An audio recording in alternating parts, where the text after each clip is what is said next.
চট্টগ্রামের একটি বাসা থেকে 5 জঙ্গিকে আটকের দাবি গোয়েন্দা পুলিশের। গ্রেনেড, আগ্নেয়াস্ত্র সহ বিপুল পরিমাণ গুলি উদ্ধার।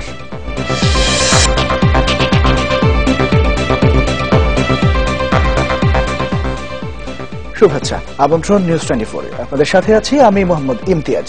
শুনছিলেন শিরোনাম, এবার পুরো খবর।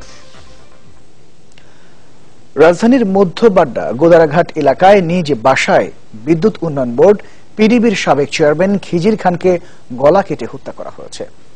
পরিবারের সদস্যদের বেঁধে রেখে তাকে হত্যা করে কয়েকজন দুর্বৃত্ত। সোমবার সন্ধ্যে 7টার দিকে এই ঘটনা ঘটে। ঘটনাস্থল পরিদর্শন করেছেন র্যাব পুলিশের ঊর্ধ্বতন কর্মকর্তারা। মধ্যবাড্ডার 10/1 6তলা বাড়িটির 3 তলায় পরিবার সহ থাকতেন পিডিবির সাবেক চেয়ারম্যান ও কুষ্টিয়া জেলা সমিতির সভাপতি খিজির খান। দোতলায় আছে রহমতিয়া খানকা শরীফ, যেটির ঢাকা অফিস পরিচালনা করতেন তিনি। প্রত্যক্ষদর্শীর বক্তব্যে জানা যায়, সোমবার সন্ধ্যা 7টার দিকে 6-7 জন লোক বাসা ভাড়ার অগ্রিম টাকা দেওয়ার কথা বলে প্রবেশ করে। এরপর পরিবারের সবাইকে বেঁধে খিজির খানকে হত্যা করে পালিয়ে যায় তারা। গুডাউন ভাড়া নিতে আসি, গুডাউন ভাড়া নিতেছেন, যান 3তলা যাইছে, 3তলা যায় বেল দিছে, তারা নামে 2তলায় ঢুকাইছে। ঢুকার পরে তাদের হচ্ছে এই বসা দিছে। বসা দিলে ভাই নামাজ পড়বো, নামাজ পড়ার টাইম হয়েছে, তখন বাইরে হচ্ছে আমি যাইছি সিঁড়ি মুছতে, উপরে সিঁড়ি মুছে 5তলা মুচ্ছে টুচ্ছে নামছি 6তলা। এই দিক দিয়ে দেখি আরো দুজন ঢুকতেছে। এখানে যখন বাঁধছে তখন তো ওদের আওয়াজ গেছে না উপরে, তখন শুনে মানে ঘরের সবাই দরজা লাগাই দিছে 6তলা 5তলা। খবর পেয়ে ডিএমপির ঊর্ধ্বতন কর্মকর্তারা ছুটে যান ঘটনাস্থলে। র্যাব, সিআইডি সহ অন্যান্য বাহিনীও নিজেদের মতো করে সংগ্রহ করে আলামত। প্রাথমিকভাবে পরিকল্পিত হত্যা হিসেবেই ঘটনাটিকে দেখছেন পুলিশ কর্তারা। ডাকাতি বলেও মনে হচ্ছে না, তবে এখনো হত্যার মোটিভ কিংবা কারা কিভাবে কেন হত্যা করেছে এটাও আসলে এই মুহূর্তে বলা এটা অনেক প্রাথমিক পর্যায়ে আসলে এইভাবে। রাত 10:30টার দিকে খিজির খানের বাসায় যান আওয়ামী লীগের যুগ্ম সাধারণ সম্পাদক মাহবুবুল আলম হানিফ। ঘটনাস্থল পরিদর্শন করলেও গণমাধ্যমে কোনো কথা বলেননি তিনি। রাশেদ নিজাম, চ্যানেল 24, ঢাকা। দর্শক, এ বিষয়ে বিস্তারিত জানাতে ঘটনাস্থল থেকে সরাসরি যোগ দিচ্ছেন সহকর্মী মাহফুজ কামাল। মাহফুজ, হত্যাকাণ্ডের কারণ কি আপনি জানতে পেরেছেন কিনা, আর পুলিশ এ বিষয়ে কি বলছে? ইমতিয়াজ, ঠিক হত্যাকাণ্ডের কারণ হিসেবে এখনো পর্যন্ত তেমন কিছু বলা যাচ্ছে না, কারণ আপনি জানেন যিনি বিদ্যুৎ উন্নয়ন বোর্ডের সাবেক চেয়ারম্যান খিজির খান, তার এই বাড্ডার যে বাসাটিতে তিনি 2য় তলায় তার একটি খানকা শরীফ ছিল। মাগরিবের আজানের পর কিছু দুর্বৃত্ত বাসার যে গোডাউন রয়েছে সেটি ভাড়ার নামে তারা ভিতরে ঢুকে 5 থেকে 7 জন, এটি আমাদেরকে এখানকার যে দায়িত্বরত কাজের লোক, তাদের দারোয়ান এবং তাদের বাসার যে কাজের লোক আছে তারা আমাদেরকে জানিয়েছেন 5 থেকে 7 জন গোডাউন ভাড়ার নামে ঢুকে এবং 2য় তলায় যেখানে তিনি খানকায় শরীফ ছিলেন, যেখানে ধর্মীয় বিভিন্ন জিকির এবং ধর্মীয় বিভিন্ন এখানে বৈঠক হইতো এবং এখানে বিভিন্ন লোকজন আসতো, সেই জায়গায় প্রথমে 5 থেকে 7 জন যায় এবং গিয়ে 3য় তলায় খিজির খান, তার স্ত্রী এবং তার এক মেয়ে এবং বাসার যে দারোয়ান সহ আরো কয়েকজন ছিলেন তাদেরকে প্রথমে সেই 3 তলায় গিয়ে বেঁধে ফেলে এবং বেঁধে ফেলার পর 2য় তলায় এসে খিজির খানকে বেঁধে ফেলে তারা ঠিক যাওয়ার সময় তাদেরকে আমরা যতটুকু জানতে পেরেছি এখানকার যারা দারোয়ান আছে তারা আমাদেরকে জানিয়েছেন তাকে জবাই করে তারা চলে যান। তো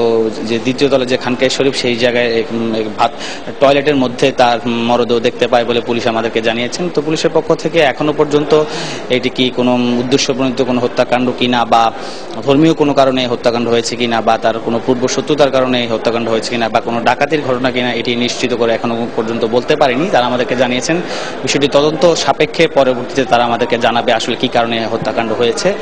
আর বাসার এখনো পর্যন্ত মরদেহ ভিতরে রয়ে গেছে এবং বিভিন্ন রাজনৈতিক ব্যক্তিত্ব সহ অনেকেই কিন্তু এই খিজির খানের বাসায় এসেছেন এবং তার পরিবারের সাথে কথা বলে গিয়েছে।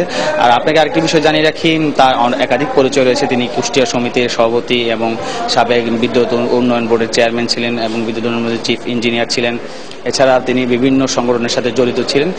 আর তার যে বাসাটি সেই বাসাটি 2য় তলায় একটি খানকায় শরীফ ছিল, সেই জায়গায় প্রায় বিভিন্ন ধরনের লোক আসতেন এবং তার কাছ থেকে বিভিন্ন সলা পরামর্শ নিতেন এবং এখানে বিভিন্ন সময় জিকির হতো বলে এখানকার দারোয়ানরা জানিয়েছেন। আর আরেকটি বিষয় আপনাকে জানিয়ে রাখি যে আইন শৃঙ্খলা বাহিনীর সদস্যরা এখন কিন্তু ক্রাইম সিন উপরে কাজ করছেন, মরদেহ এবং বিভিন্ন বিষয় তদন্ত করে দেখছেন, আলামতগুলো জব্দ করছেন, আসলে কি পাওয়া যাচ্ছে বা কি কারণে হত্যাকাণ্ড হয়েছে এসব বিষয়ে তারা তদারকি করছেন এবং তদন্ত করছেন। তো পরবর্তীতে যদি এই হত্যাকাণ্ডের কোনো আপডেট থাকে আমি আপনাকে জানিয়ে দেব। ইতিহাস মাহফুজ, আপনাকে ধন্যবাদ। পরিবেশের ভারসাম্য রক্ষা করে মানুষের জীবনমান উন্নয়নের জন্য কাজ করছে সরকার। জাতিসংঘের চ্যাম্পিয়ন্স অব দ্য আর্থ পুরস্কার পাওয়ায় ঢাকার 2 সিটি কর্পোরেশনের দেয়া সংবর্ধনা অনুষ্ঠানে একথা বলেন প্রধানমন্ত্রী শেখ হাসিনা। জানান, দেশকে সোনার বাংলা হিসেবে গড়ে তুলতে যেই কোনো ত্যাগ স্বীকারে প্রস্তুত তিনি। এ সময় অর্জিত পুরস্কার দেশের মানুষকে উৎসর্গের ঘোষণা দেন প্রধানমন্ত্রী। জাতীয় সংসদের দক্ষিণ প্লাজার এই আয়োজন প্রধানমন্ত্রীকে সংবর্ধনার।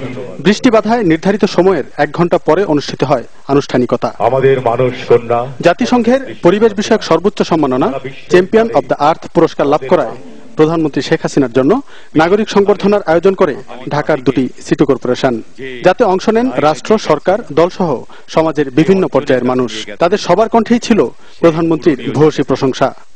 আজ আপনি বিশ্বজয়ী, আপনাকে আমাদের অভিনন্দন, ঢাকার অভিনন্দন, বাংলাদেশের অভিনন্দন। প্রায় 1000 শিল্পীর অংশগ্রহণে অনুষ্ঠিত হয় মনোরম আর্থ প্যারেড। মুগ্ধ হয়ে যা উপভোগ করেন প্রধানমন্ত্রী সহ অতিথিরা।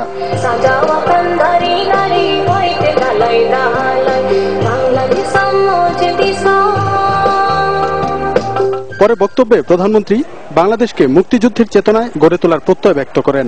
বলেন, পরিবেশের ভারসাম্য রক্ষা করেই মানুষের জীবনমান উন্নয়নের লক্ষ্যে কাজ করছে তার সরকার। একদিকে পরিবেশ রক্ষা, অপরদিকে খাদ্য উৎপাদন বৃদ্ধি করা এবং এই যে আমাদের প্রাকৃতিক দুর্যোগ, ঝড়, জলোচ্ছ্বাস, বন্যা, যা কিছুই আসুক না কেন সেটাকে মোকাবেলা করে বেঁচে থাকা। আর সেই বেঁচে থাকার জন্য পরিবেশ রক্ষায় যা যা করণীয় আমরা আমাদের সরকার সেই কাজ করে যাচ্ছে। গুরুত্ব দেন দেশের সম্পদ যথাযথ ব্যবহারের উপর। জানান, আগামী প্রজন্মের জন্য একটি ক্ষুধা ও দারিদ্র্যমুক্ত দেশ গড়তে নিরলস কাজ করে যাচ্ছেন। কারো প্রতি মুখাপেক্ষী হয়ে নয়, কারো কাছে ভিক্ষা চেয়ে নয়, আমাদের নিজেদের যতটুকু সম্পদ আছে সেই সম্পদটুকু যথাযথ পরিকল্পনার মাধ্যমে কাজে লাগিয়ে এদেশের উন্নয়ন আমরা করব। তাই জলবায়ু পরিবর্তন নিয়ে আন্তর্জাতিকভাবে যত কথাই আসুক, বাংলাদেশ কিন্তু বসে থাকেনি। বিশ্বসভায় বাংলাদেশ যাতে মাথা উঁচু করে থাকতে পারে সে লক্ষ্যে দেশ এগিয়ে যাচ্ছে বলেও জানান প্রধানমন্ত্রী শেখ হাসিনা। আমাদের ভবিষ্যৎ প্রজন্মের জন্য একটা উন্নত সমৃদ্ধ দেশ হিসাবে গড়ে তুলতে পারি, যেন আমাদের দেশের মানুষ যেন সুন্দরভাবে বাঁচতে পারে। তাই আজকে জুনায়েদ খান, চ্যানেল 24, ঢাকা। জাপানের নাগরিক কোনিও হোশি হত্যার 3 দিন পেরিয়ে গেলেও এখনো অন্ধকারে আইন শৃঙ্খলা বাহিনী। যদিও তদন্ত দলের প্রধানের দাবি খুনের রহস্য উদ্ঘাটনে কাজ চলছে। এই হত্যাকাণ্ডের জন্য ক্ষোভ জানিয়েছেন জাপানের প্রধান ক্যাবিনেট সচিব ইউশিহিদে সুগা। এদিকে নিহত কোনিও হোশির মরদেহ জাপানের দূতাবাসের কর্মকর্তাদের কাছে তুলে দেওয়ার প্রক্রিয়া চলছে। জাপানের নাগরিক কুনিও হোশি হত্যার ঘটনায় এখনো ধোঁয়াশায় রয়েছে আইন শৃঙ্খলা বাহিনী। তবে হত্যাকাণ্ড তদন্তে গঠিত কমিটির প্রধান ও রংপুর রেঞ্জের ডিআইজি বলেছেন, খুনের রহস্য উন্মোচনে কাজ করছেন তারা। তদন্ত শেষেই জানা যাবে কে বা কারা কোন উদ্দেশ্যে এই ঘটনা ঘটিয়েছে। সাক্ষ্য প্রমাণ সংগ্রহ করার এই কাজগুলো চলছে।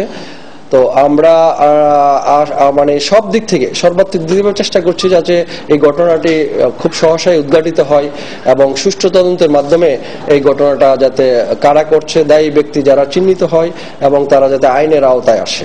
জাপানি নাগরিক কোনিও হত্যার ঘটনায় ক্ষোভ জানিয়েছেন দেশটির প্রধান ক্যাবিনেট সচিব ইউশিহিদে সুগা। নিহতের পরিবারের প্রতি গভীর সমবেদনা জানিয়ে তিনি বলেন, এই হত্যাকাণ্ডের সুষ্ঠু তদন্তে প্রয়োজনে বাংলাদেশকে তথ্য দিয়ে সহায়তা করবে তার সরকার। বলেন, এমন হত্যাকাণ্ড অবশ্যই বন্ধ হওয়া উচিত। এই ধরনের ঘটনার জন্য আমরা ক্ষোভ জানাচ্ছি। আমরা জেনেছি যে এই ঘটনার দায় স্বীকার করে আইএস বিবৃতি দিয়েছে। স্থানীয় পুলিশ ঘটনার তদন্তের চেষ্টা করছে। আমরাও এর সুষ্ঠু তদন্তের জন্য বাংলাদেশ সরকারের পাশে আছি। এদিকে ময়না ময়নাতদন্ত শেষে কুনিও হোসির মরদেহ রাখা হয়েছে রংপুর মেডিকেল কলেজ হাসপাতালের হিমঘরে। জাপান দূতাবাসের প্রতিনিধি দলের কাছে তার মরদেহ হস্তান্তরের প্রক্রিয়া চলছে। শনিবার রংপুর শহর থেকে 5 কিলোমিটার দূরে প্রত্যন্ত আলুটারি গ্রামে দুর্বৃত্তরা গুলি করে হত্যা করে জাপানের নাগরিক কুনিও হোসিকে। মাফতুহা মিলি, চ্যানেল 24। বিদেশি নাগরিক হত্যা তদন্তে সরকারের সাথে যৌথভাবে কাজ করতে আগ্রহী যুক্তরাষ্ট্র। সোমবার জাতীয় প্রেস ক্লাবে কূটনৈতিক প্রতিবেদকদের সংগঠন ডিক্যাবের আলোচনায় অংশ নিয়ে এই কথা জানান ঢাকায় নিযুক্ত মার্কিন রাষ্ট্রদূত মার্শা বানিকাট।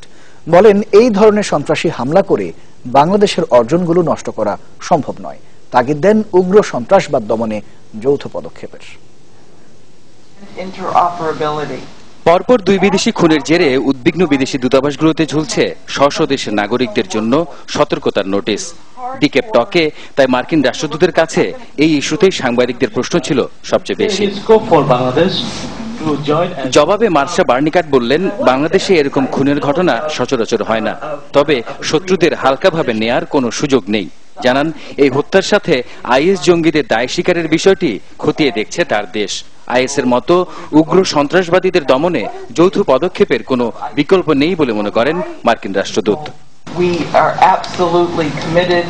এই 2 হত্যার সাথে জড়িতরা যেই হোক না কেন, তা তদন্তে বাংলাদেশকে সহায়তা করতে আমরা দৃঢ় প্রতিজ্ঞ। আইএস আসলে এর সাথে জড়িত কিনা তা এরই মধ্যে যাচাই বাছাই চলছে, কিন্তু সন্ত্রাসবাদের কোনো সীমানা নেই, তাই সমন্বিত পদক্ষেপেরও বিকল্প নেই। বাংলাদেশের পশ্চিমা স্বার্থের উপর আঘাতের যে তথ্য দেশগুলোর কাছে ছিল, তা ঢাকাকে জানানো হয়েছিল কিনা এমন প্রশ্নে হ্যাঁসূচক জবাব ছিল মার্শার। জানান, আইন শৃঙ্খলা রক্ষাকারী বাহিনীর তৎপরতায় এখন আগের চেয়ে নিরাপদ বোধ করছেন। সন্ত্রাসবাদ দমনে বাংলাদেশ